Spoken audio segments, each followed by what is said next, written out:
ప్రచారం చేశారు. భద్రాద్రి జిల్లా చండ్రకొండ మండల కాంగ్రెస్ పార్టీ ఆధ్వర్యంలో ఎమ్మెల్యే జన్మదిన వేడుకలు నిర్వహించారు. వైఎస్ఆర్ జయంతి సందర్భంగా ఆయన విగ్రహానికి పూలమాల వేసి నివాళులర్పించారు. అలాగే ఇందిరాగాంధీ విగ్రహానికి కూడా పూలమాల వేసి నివాళులర్పించారు. అనంతరం పార్టీ నాయకులు, అభిమానులు ఓపెన్ టాప్ కారుపై ఎమ్మెల్యేను ఎక్కించి పూల వర్షం కురిపించారు.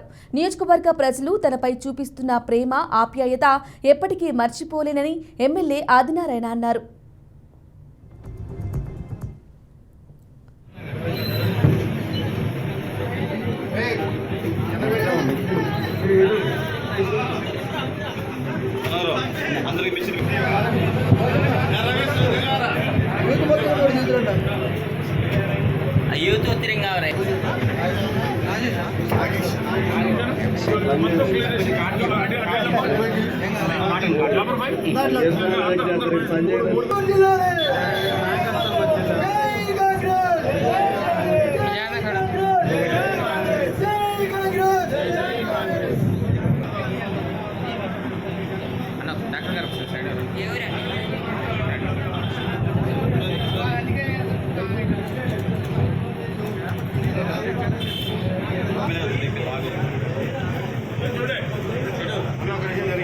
నాశయాలి